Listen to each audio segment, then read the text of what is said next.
The Leak. My name is Anthony McCormack. Joining me at the desk is Pam Rana and Pat McCaffrey. Making news this week, Beyonce has given birth to twins. At this stage, there's no telling which of the twins has the good hair. Pauline Hanson has suggested that students with disabilities should be removed from mainstream classrooms because they are putting a strain on teachers and schools. And while there's absolutely no evidence to back up that claim, there's certainly evidence that mainstream Australians are being held back by Pauline Hanson.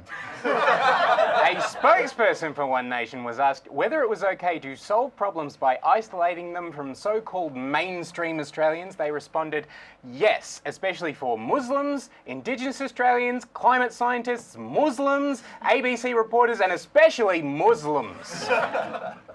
A study by the Innovation Center of U.S. Dairy has revealed that 16 million Americans believe chocolate milk comes from brown cows. When asked if strawberry milk came from pink cows, they responded, "What, you think I'm some kind of dummy?" Uber CEO Travis Kalanick has resigned from his position after a review of the company found sexism was widespread. Eric Holder, in charge of the review, concluded, "Half a star. Surge pricing is a nightmare. Also, my driver claimed rape doesn't exist."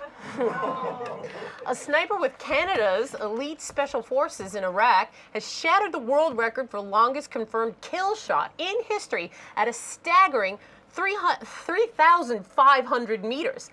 Even more impressive, at that distance, you can still hear him apologize. Channel 10 has entered voluntary administration after failing to find financial backers. Channel 31's got the finances, Channel 10, if you've got the spectrum.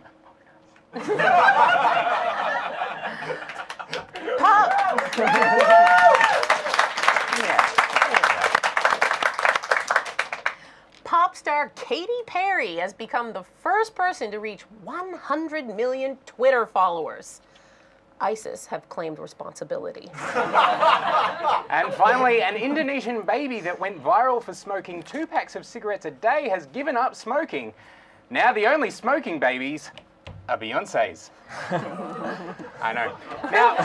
Now this season, our newest correspondent, Gillian English, is trekking the country looking for real Australians telling their stories. This week she made the trip to Hobart in Tasmania for the controversial dark Mofo festival, and what she found was blood-curdling.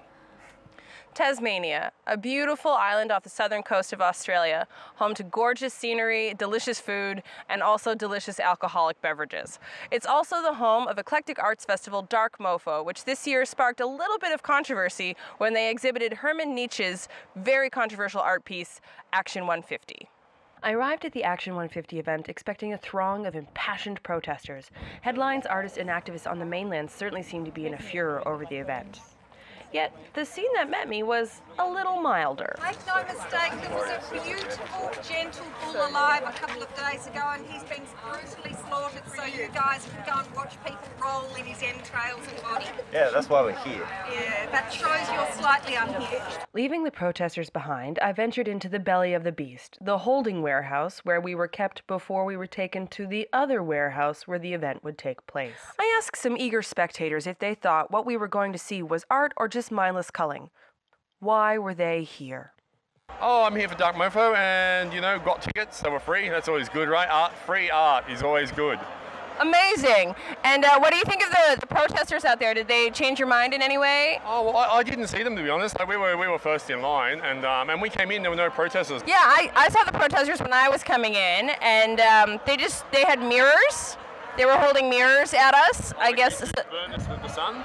I guess, or to have us take a look at ourselves before the act of cruelty. Once everyone had their jaffles, the art commenced. It was really gross. There were naked ladies, there were naked men. There was blood on them, there was other stuff. It was a lot.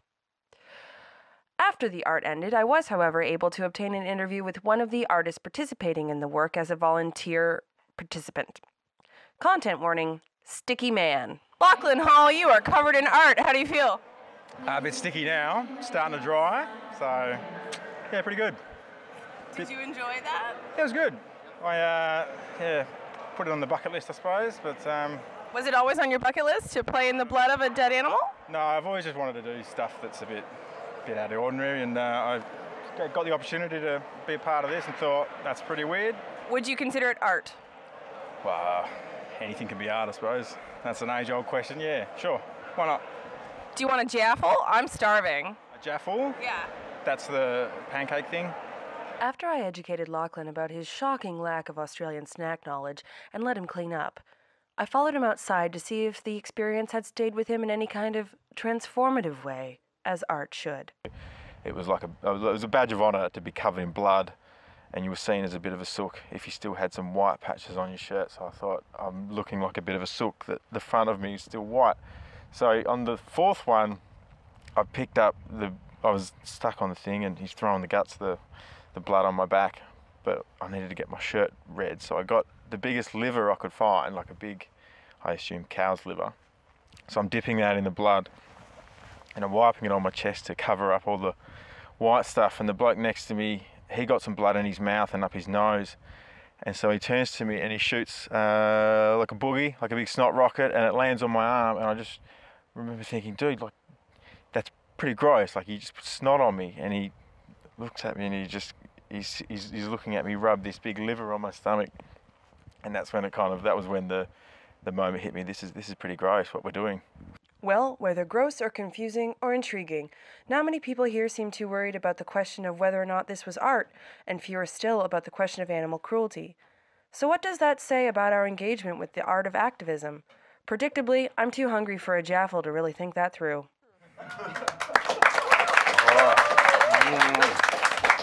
Now to Manus Island, where the Australian government runs a tropical island, a legal prison camp.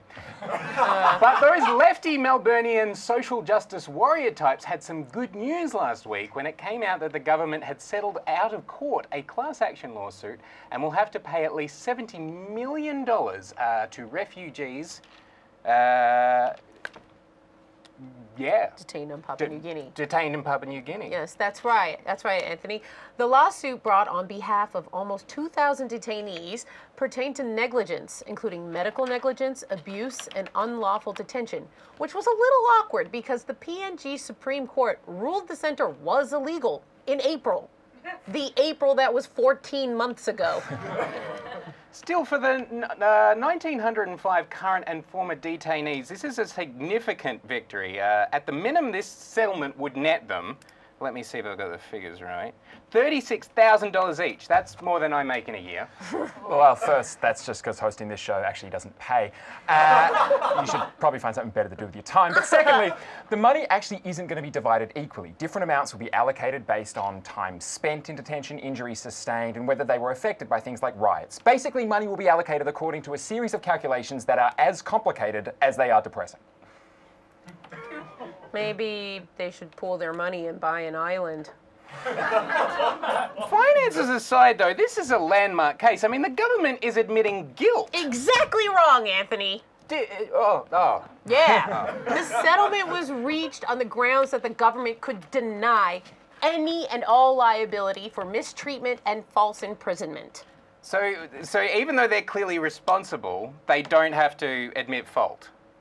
It'll work for Bill Cosby. Yes, not only do the government avoid setting a precedent for liability, they also get to dodge any public scrutiny that would result from the trial. And that scrutiny might have been pretty harsh, given that it was set to be broadcast live over the internet, which is the only way the plaintiffs would have been able to appear at their own trial because the government hasn't finished locking them up forever yet. Okay, well, let's hear the other side of this. Tony Abbott.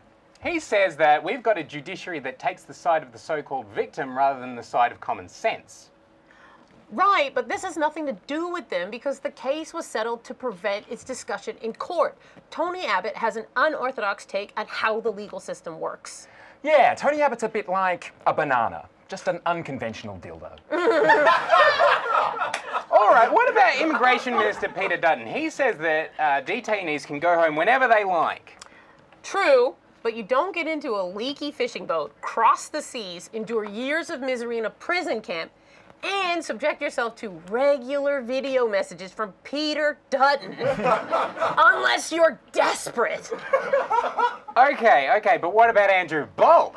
He says that, what does he say? A quarter of these people are fake refugees. What about that? Okay, well, that one I'll give him. I mean, we don't know that these people aren't just extreme live-action role players reenacting a war in their own country for years and years, and also they blow up their own homes and murder their own family members. Totally possible. Okay, yeah. So what's our takeaway from all this? Everything is sad forever. Everything is sad forever. We'll be back after this.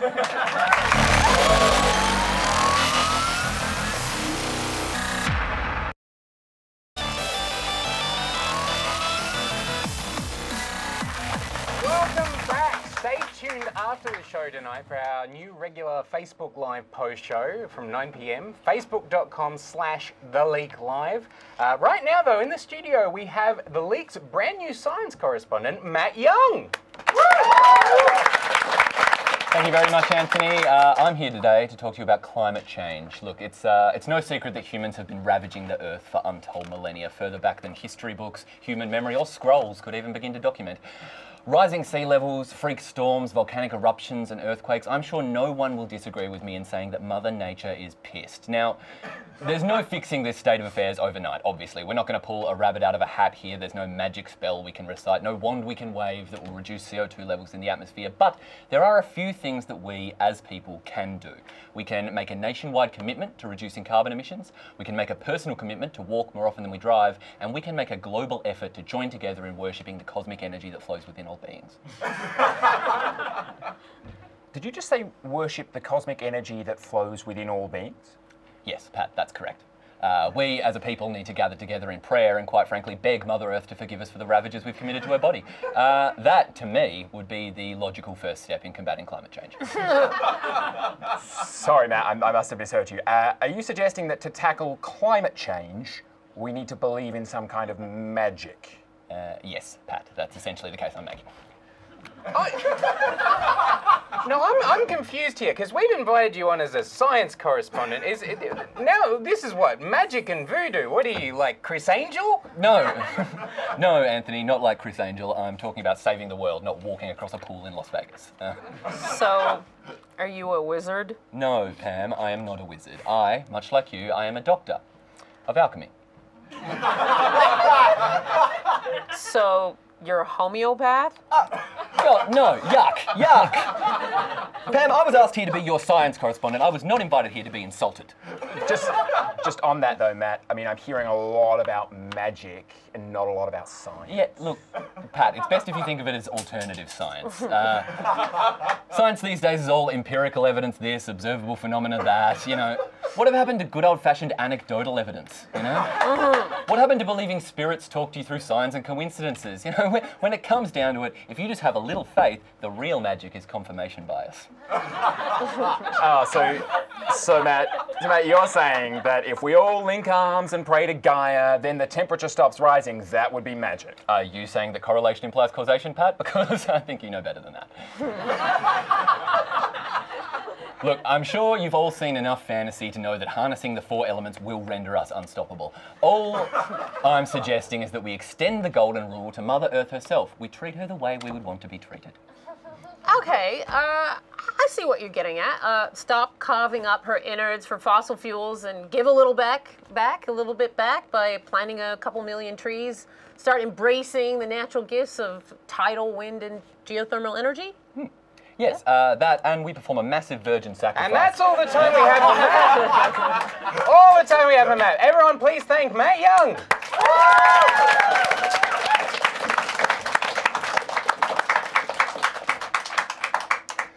With the release of the Finkel Review into energy policy, it seems that all sides of politics are calling for an end to the climate wars, which have somehow managed to be even worse than the Clone Wars. But like any war worth its salt, the climate wars have been going on for a long time. Not like that bullshit Anglo-Zanzibar war. 40 minutes? You call that a war? Teenagers write poems that last longer than that. Honest to God, poems and they're teenagers. But it all started in about 2009, when this guy took over from this guy, even though this guy would subsequently take over again from this guy, only to leave everyone disappointed that this guy seems to have replaced this guy. And ever since then, climate and energy policy in this country has been a mess. Because while experts generally agree on a move away from coal-fired power, Australia's been a bit slow to catch on, which brings us to the proposed Carmichael coal mine in North Queensland. On the 6th of June, Adani's board approved plans to build one of the biggest coal mines in the world in the Galilee Basin, a decision which has won broad political support, primarily because it's claimed the mine will create 10,000 jobs. But will it? Because in a 2015 court case, Adani's own expert conceded the number of jobs created would be more like 1,464. So, you know, Adani was only wrong by about 85%, which is a problem, isn't it, right? Because if someone said, good news, I got us tickets to see the Backstreet Boys this weekend. But when you arrived, 85% of the Backstreet Boys weren't there, leaving only a one-legged Howie with black lung disease wheezing his way through I Want It That Way. You and your fellow B-Boys fanatics would be understandably pissed off. But even if it does employ 10,000 Australians, it might not employ them for long. While Adani claims it will export coal to India for up to 60 years, India's announced they'll stop importing coal from 2021. And that would leave Adani with a shit ton of a product that no one wants to buy. Which is exactly how the CEO of Arnott's feels whenever they see another truckload of lemon crisps leave the factory floor. How is there demand for you, you disgusting salt lemon demon, right? You're just a non-alcoholic tequila shot, and the only reason anyone likes tequila is the alcohol. But even if I'm wrong, there are still concerning environmental implications. The mine will produce enough coal to burn through 0.5% of the planet's remaining carbon budget, making this mine the Cher Horowitz of global carbon budgets. And that is bad news for the Great Barrier Reef, which has suffered back-to-back coral bleaching events in the last 2 years. Oh, and protecting the reef is kind of important, given it generates $6 billion a year for the economy and employs 50,000 more Australians than the mining industry. So, it makes climate change worse, places the reef at risk, and its job claims are a lie. So obviously, the federal government is considering gifting Adani $900 million to get the project off the ground with no guarantee that it will be repaid.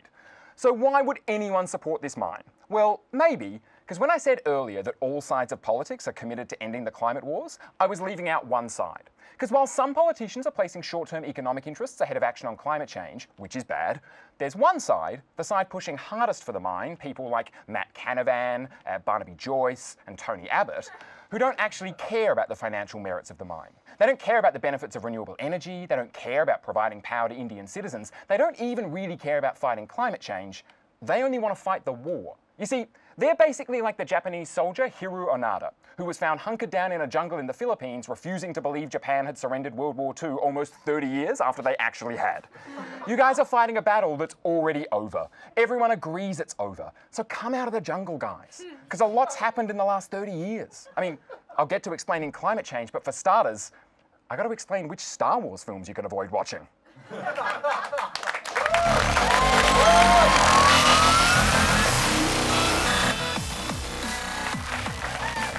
Welcome back. You guys are cool, right? Well, don't tell my mom, but this week I took a little look at the hazy world of cannabis culture. Weed, cannabis, Kush, Lillian Gish, Morigano, Crazy Pesto, Bambi, Bamba, Bambino, I don't even know. My personal favorite, Canadian tobacco. In Australia, laws for medical cannabis are starting to open up, but still remain painfully conservative. Where does the Australian public stand? It just takes the law of Parliament to catch up with what the people's attitudes are. Silly old politicians, these middle-aged men running the place. Not like you. Oh, I'm beyond middle-aged. I think all drugs should be decriminalised. Oh, right on. On a scale of bacon to season 3 of Rick and Morty, how stoned are you right now? We're definitely looking at Rick and Morty right now. To learn more, I sat down with creator of ThomasTheDankEngine.com.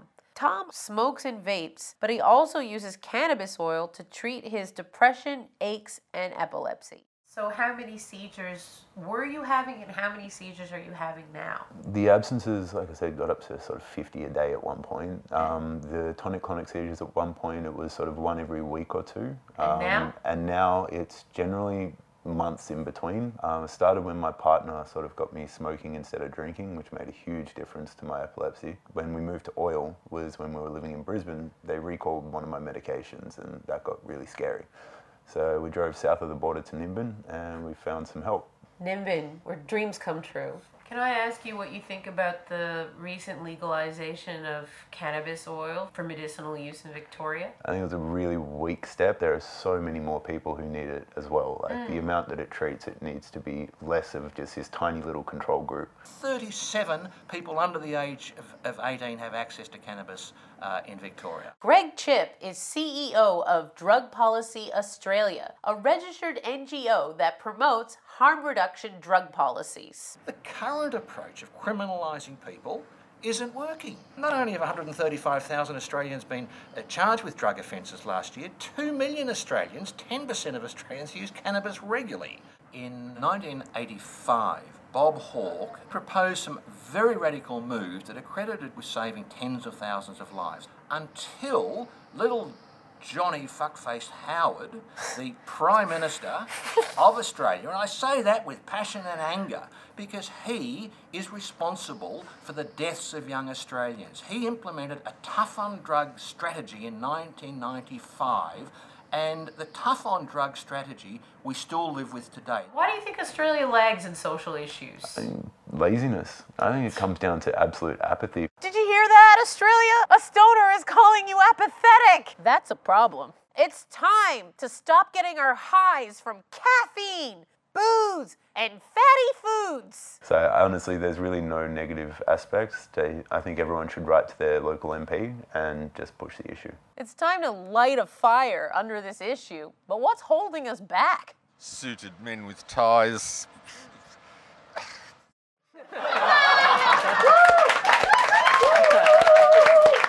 And our thanks to Tom, who's in the audience tonight. Tom.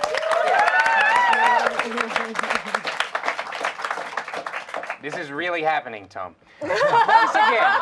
Once again, Skittles are taking the rainbow out of their marketing, at least until the end of this year's Pride Month, because they say the Pride rainbow is the only rainbow that matters. Skittles celebrating Pride by going colourless sees them join the ranks of companies like Ben & Jerry's ice cream, who celebrate same-sex couples by refusing to give same-flavoured scoops, and Qantas, who celebrate their famous pro-Pride stance by cutting back on customer service. Okay, hang on. So it's Pride Month, and Skittles have stripped away all color. So it's White Pride Month? Well, Pam, how do you feel about when companies jump on the cause bandwagon? Taste the rainbow, more like taste the bullshit. But hey guys, okay, look, they're pro-love, they're pro-equality, they're boosting the signal. These are all good things, so maybe they should get some points for that. See, I give them no points at all. I'm just sick of it. It's so cynical. They didn't lead a debate on gay marriage. They weren't involved in the gay marriage debate 5 or 10 years ago. If they had been then maybe I'd be willing to give them points for supporting a cause. Yeah, exactly. They are pandering to public opinion because they want your money. Yeah. And I mean, do campaigns like this even work? I mean, I'm not eating more Skittles. I'm not flying with Qantas more because of their stance. I just think it's stupid and pointless. Oh, yeah, absolutely. But definitely keep doing it, though, right? Honestly, no. Like, stop it. I don't really care what a company thinks about this issue.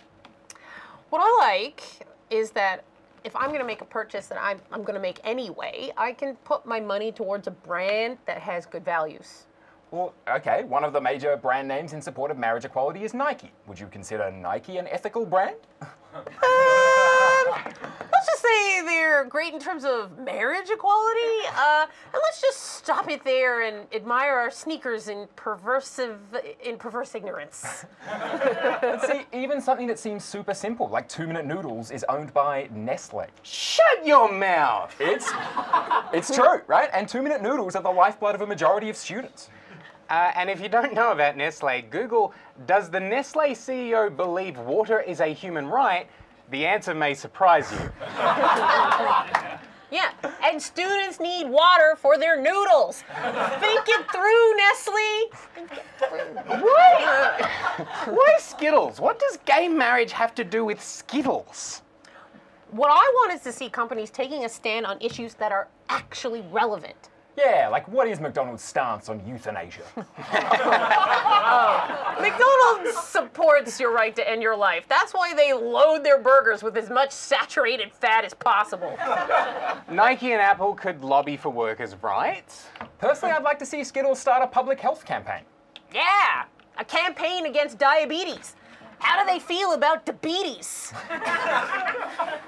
Well, that is our show for tonight. Thanks to our special guest, Matt Young, as well as our host, Pam Reiner and Pat McCaffrey. Next week, join us at the special earlier time of 7:30 p.m. We will be live on Facebook, as always, and for the very last time on Channel 31 Melbourne, which is very sad, very sad. Aww.